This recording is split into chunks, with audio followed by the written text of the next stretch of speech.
mostrando ali para vocês, nos gráficos, né? Na realidade é o seguinte, na realidade algumas substâncias, por exemplo, tipo alumínio, tipo o ferro, né? Então, eles, você pode, eles são determinados, são precipitados, né? Oh, meu Deus do céu. Eles são precipitados com, por exemplo, o alumínio, né? Ele é precipitado como hidróxido, tá? Como hidróxido, tá? O ferro também, você pode precipitar ele como hidróxido, né? E, só que a forma de determinação, porque o hidróxido ele é difícil de filtrar, ele é um precipitado gelatinoso e ele obstrui bastante o papel filtro, né? Então, às vezes a gente então tem essa dificuldade, né? Uma filtração lenta também, né? No caso da gravimetria, né? Mas a pesagem, depois a gente não pesa como hidróxido, porque tem água, né? Tem moléculas de água, então a gente calcina, leva no forno mufla, né, 500 graus para eliminar a água, depois sobe a temperatura e leva ele, por exemplo, o alumínio, ferro, a mesma coisa, né? A L2 ou 3, a óxido, né? Aí sim, aí você tem o peso, né, do óxido, e o papel filtro também é queimado. Então, esse processo aqui é feito no cadinho de porcelana, né? É feito no cadinho de porcelana dentro do forno mufla. Né? Então, aqui ele pede qual a massa de alumínio numa amostra com 0,2365 gramas do precipitado calcinado. Então, ele formou um precipitado, né? Ele quer saber qual a massa de alumínio, né? Então, a massa molar do óxido de alumínio, fazendo as continhas aqui, dá 101,96, né? Então, um mol de alumínio, de óxido de alumínio, tem 2 mols de alumínio, né? Um mol de óxido na L2O3 tem 2 mols de alumínio. 101,96, tá? Então, desculpa, aqui 101,96, que é um mol de óxido de alumínio, né? Tem 2 mols de alumínio, acho que é 23, uma coisa de alumínio, dá 53,86 gramas de alumínio, né? 0,2365, que é a massa do precipitado obtido, tá? Então, vai me dar X gramas de alumínio, tá? Então, aqui é um problema bem simples, né? Então, eu determino a massa de alumínio, que dá 0,1262 gramas. Tá? Então, vejam bem, na gravimetria a gente não usa padrões, não faz nenhum tipo de comparação, mas a gente tem que conhecer a estequiometria da reação, tem que conhecer a natureza do composto que você está trabalhando, tá? Então, aqui eu tenho que saber que eu tenho, na realidade, após a calcinação, a formação de um óxido, né? O óxido de alumínio. Então, o óxido de alumínio, então, o L2O3, em cada molécula dele tem dois átomos de alumínio, né?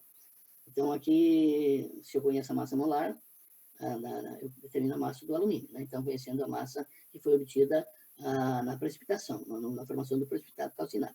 Tá? Então, aqui nesse caso, a Lígia falou assim, na segunda-feira, né? Quando a gente faz a calcinação, a gente pode usar um papel comum, tá? Mas o recomendado é usar um papel quantitativo. É um papel que já vem de fábrica, né?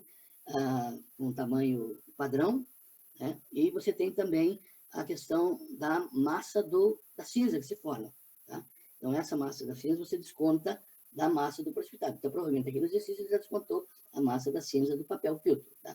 Então, você tem apenas a massa do alumínio. Também aqui foge um pouco o escopo de curso, mas já que ele está falando da gravimetria, no processo de filtragem, se for usar uma filtração convencional, então existem também regras, né, de como você dá a dobragem do papel, tá, para que ele cria um certo vácuo dentro do funil, né, dentro do filtro, do funil ali, entre o funil e o filtro, para puxar o máximo possível, o mais rápido possível, né, fazer a filtração. Ou então se faz a filtração a vácuo, né? Então se faz a filtração a vácuo. No caso da filtração a vácuo, se usa, por exemplo, nesse caso que tem que usar, então, o funil de Bichler, né? Então, coloca-se o papel, então não tem técnica nenhuma com relação a vácuo, só colocar o papel sobre o funil e depois fazer o processo, né? A dobragem também, para caber dentro do cadinho, o cadinho é pequeno, né? Cadinho de porcelana, é um pouquinho maior que um dedal, né?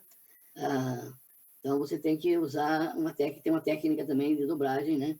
Que eu não tem que pegar aí tem que ver na literatura como é que se faz a dobragem correta do papel, para não haver perdas também, né? Do precipitado.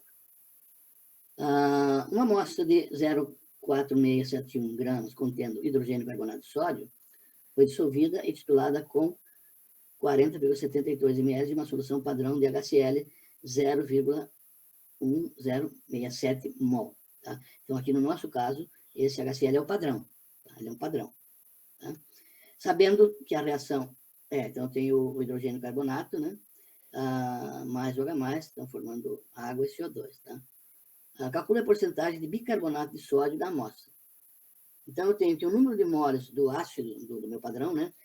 Vai ser o produto da concentração dele pelo seu volume. Tá? Então, eu tenho o volume do ácido, né?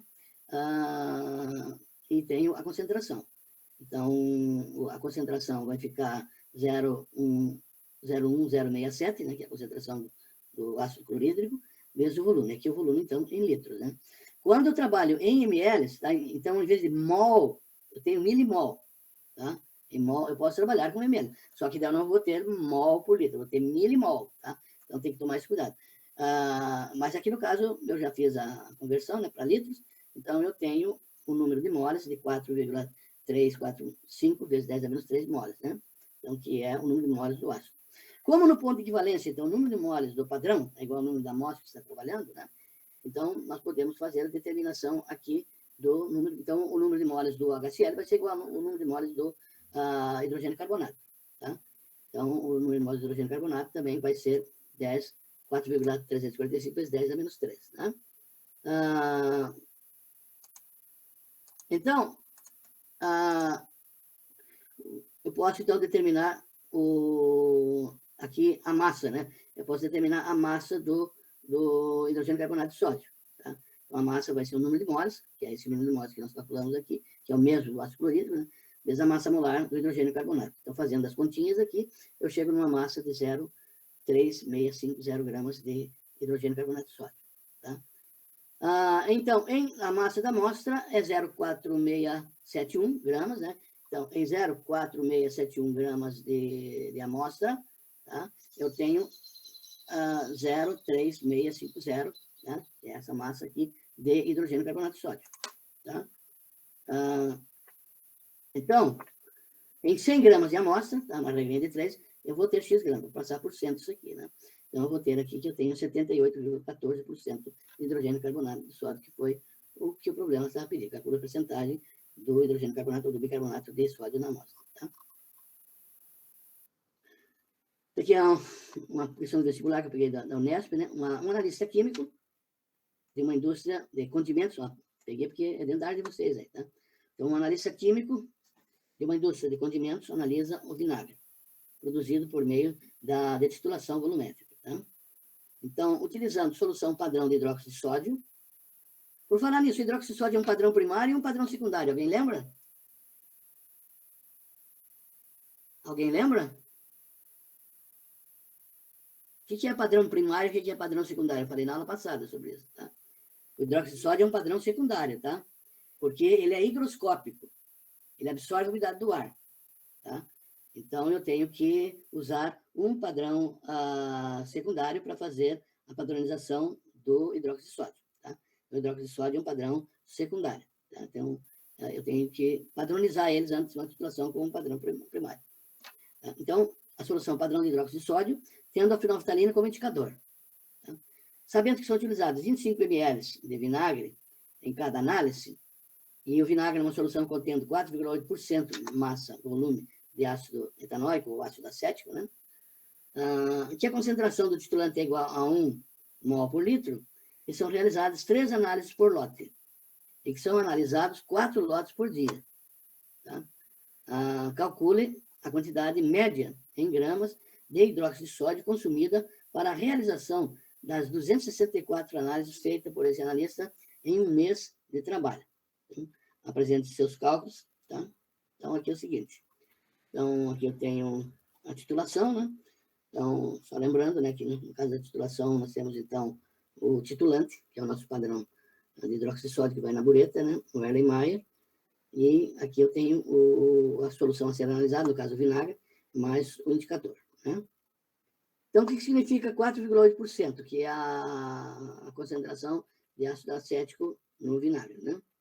Então, 4,8% significa, a relação massa-volume, significa em 100 ml de vinagre, né? Eu tenho 4,8 gramas de ácido acético. Tá? Em 25 ml, que é a massa que nós partimos aqui, né? e a massa que nós partimos, então eu vou ter 1,2 gramas de ácido acético. Tá? 1 mol de hidróxido de sódio é 40 gramas, tá? Por mol, né? Então, neutraliza 1 mol de ácido acético. Tá? 40 gramas de ácido de hidróxido de sódio neutraliza 1 mol de ácido, que a razão é 1 para 1, né? Então, 40 para 60.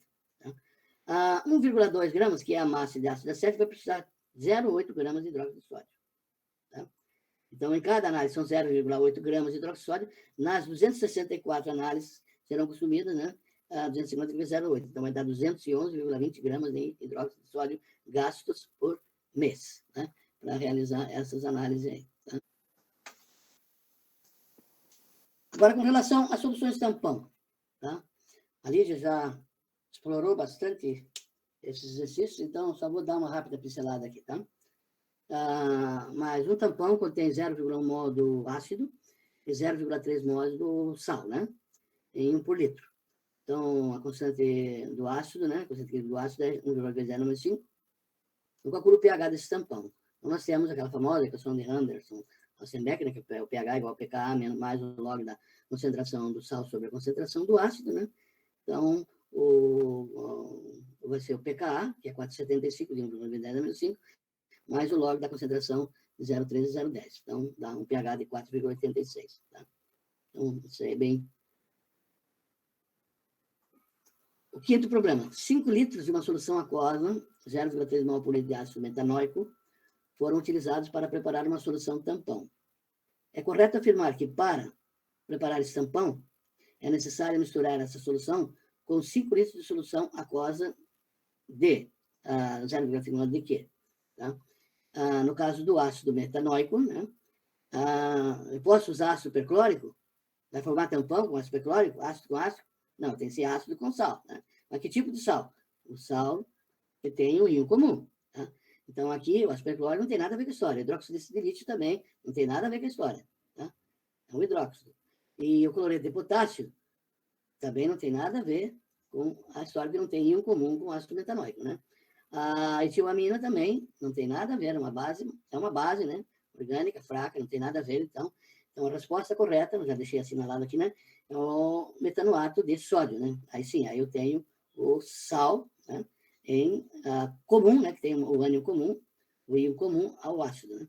Então, no caso do nosso ácido, o ácido metanóico, tá?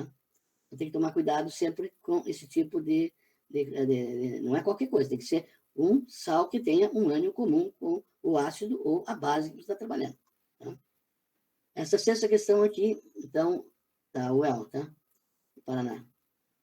A Universidade de Londrina, né? Então, as condições de tampão desempenham um papel importante em muitos processos químicos e biológicos. Por exemplo, o plasma sanguíneo é uma solução tampão eficiente em um meio no qual uma variação maior que 0,2 unidade de pH pode ocasionar a morte. Tá? Considerando, então, as afirmativas a seguir. Primeiro, a dissolução de ácido em água para a preparação de uma solução tampão apresenta uma constante de ionização igual a 1. 2. Um exemplo de solução tampão é aquela que contém uma base fraca e um sal derivado dessa base fraca. Tá?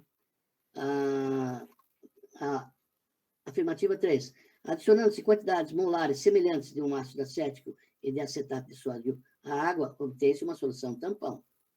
E afirmativa 4. A solução tampão resiste às variações de pH, quando se adiciona pequenas quantidades de um ácido e de uma base. Tá?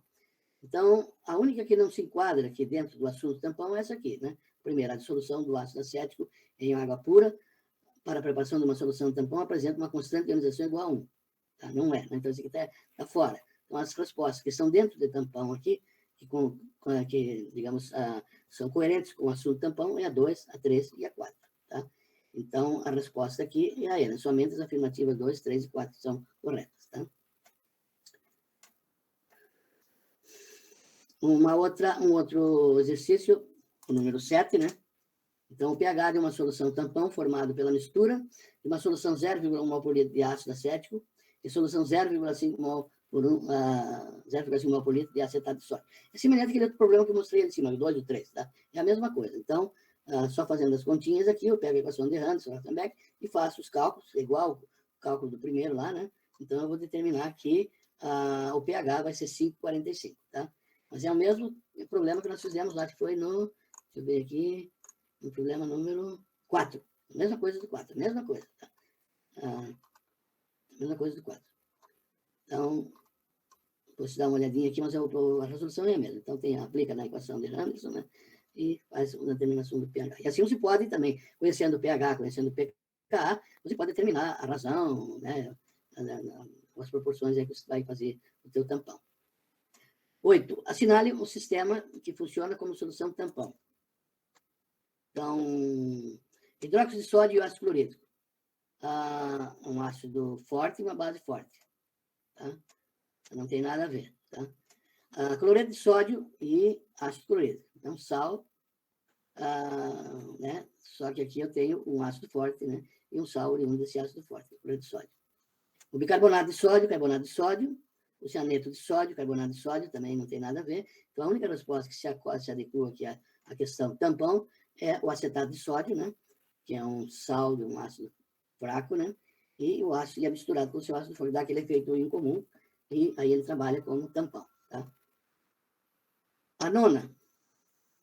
Preparou-se 1 litro de uma solução tampão, misturando 0,1 mol por litro, mol de um sal, BA, sal genérico BA, né? Com 0,01 mol de ácido fraco, HA. Então, o pH do tampão é igual a 6,58. Então, aqui eu dou o valor do tampão. Tá? E ele quer saber qual a constante de equilíbrio desse sal BA. Tá? Então, fazendo as continhas aqui, né? Tem o pH, aplicando a equação também. Eu tenho a concentração do sal, tenho a concentração do ácido, tenho o pH, tá? Então, eu determino o valor do pK, né? E, consequentemente, determino o valor de Ka. Então, a constante de equilíbrio desse ácido BA ali é 1,41 vezes 10 a menos 4. Então, a resposta aqui que se enquadra é a resposta B, tá? Dentro desses alternativos aí. Tá? Então, essa é a constante de equilíbrio desse ácido BA, né? O ácido fraco, H, desculpa aqui. O BA é o sal, o H, né? Então, dessa solução. Essa foi a número 9, então essa aqui é a número 10. Tem um 7 aqui que está fora do contexto, vamos tirar. Tá? Então, o pH do sangue humano é mantido entre 7,35 e 7,45, por diversos sistemas tampão associados, tá? Sendo o principal deles o sistema ácido carbônico, né? H2CO3, e hidrogênio carbonato, tá? O HCO3. Então, tem esse sistema em equilíbrio aqui. Tá? Sabendo-se que exalamos, né? CO2 através da respiração, tá? E que o HCO3, né? O hidrogênio carbonato, é excretado pela urina. De que maneira os equilíbrios excretado pela urina. De que maneira os equilíbrios se deslocariam para prevenir o uso que o uso intenso de diuréticos e a condição conhecida por hiperventilação, que é a respiração anormalmente rápida e profunda que afeta o pH do sangue. Tá? Então, aqui, esses equilíbrios aqui, né? Então, tem equilíbrio aqui, o CO2, que nós exalamos pelo sangue, tá? Então, se nós diminuir a concentração do CO2, para manter a constância desse equilíbrio, então esse equilíbrio vai ter que se deslocar da direita para a esquerda.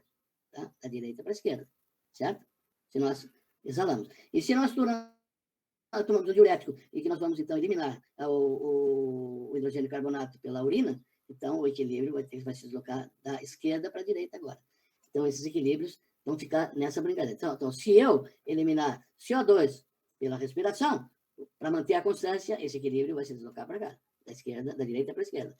Agora, se eu eliminar o hidrogênio carbonato na urina, tomar um diurético, eliminar o hidrogênio carbonato, esse equilíbrio vai ter que se deslocar para cá, para que mantenha, então, essa constância e mantenha o pH constante aqui. Então, aqui tem as seguintes afirmativas. Se deslocaria para a esquerda em ambos os casos? Não, já falamos do contrário. Se deslocariam para a direita em ambos os casos? Também não, já falamos do contrário. Não se deslocam porque se trata de um sistema tampão capaz de manter o pH constante? Não, porque nós estamos eliminando CO2 e estamos eliminando também o hidrogênio carbonato. Então, essa é a resposta. Se deslocariam para a esquerda, no caso da hiperventilação? Sim. Tá? E se deslocariam para a direita, no caso do uso intenso de diuréticos. Então, foi a hiperventilação. Se eu eliminar CO2, ele vai se deslocar para a esquerda. E se eu usar diuréticos, então, para manter a constância, ele vai perder isso aqui, vai reduzir. Lembra isso aqui que nós falamos no equilíbrio químico, tá? Então, o equilíbrio vai se deslocar da esquerda agora para a direita. Tá? Então, as duas alternativas aqui que estão corretas seriam essas duas aqui. Tá?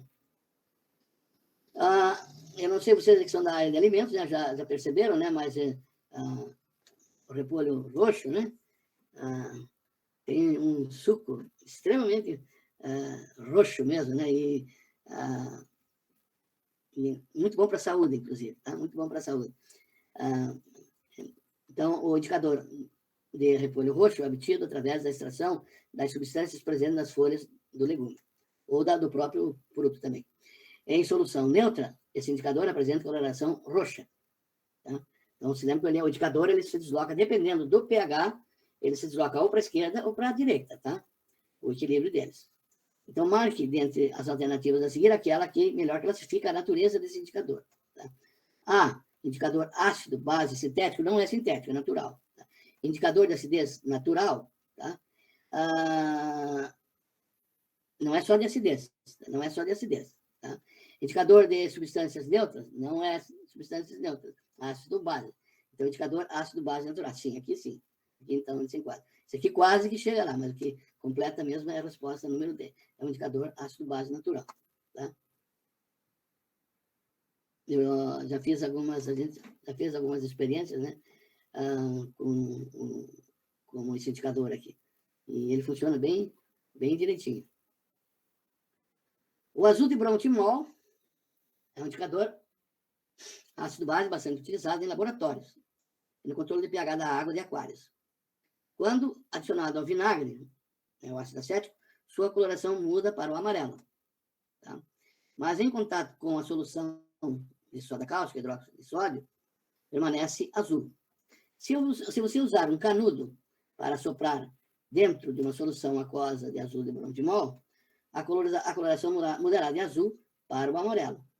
A partir dessas observações, pode-se concluir que tá, no ar expirado há gases que, ao reagir com a água, produzem o H+. Tá? No ar expirado há muito cloreto de hidrogênio gasoso, que é responsável pelo caráter ácido. Né? Se nós respirássemos, né, eliminássemos o hidrogênio, o HCl, nós não estaríamos vivos. Né? O ar expirado tem um caráter básico, também não, ao contrário. O ar expirado, então, contém amônia, não tem amônia nenhuma. Então, o ar expirado há um gás. Qual é o gás que tem ali? Qual é o gás que tem? Alguém lembra? É o CO2? Isso, bonito, o CO2. Então, o CO2 reage com a água, né, formando o HCO3. Então, o H2CO3. O nosso amigo azul de brontimol, ele é um indicador, eu gosto de trabalhar muito com ele, porque ele tem 3 cores, né? Então, ele tem o amarelo no pH abaixo de 7, né? E o azul acima de 8, tá? Então, ali no pH 7 é a mistura das duas cores. Então, quando misturo o azul com o amarelo, forma a cor verde. Então, teve uma época aí que eu dei uma de pintor, né? Eu lembro que a gente misturava cintas, então misturando o azul com o amarelo dá a cor verde. Então, por isso que eu acho ele interessante. Ele tem 3 cores, né? E ele vira exatamente em pH 7, tá? Então, quando ele fica verdinho é porque o pH está 7. Tá? Acima de 7, o pH a solução é azul, e abaixo de 7 é amarelo.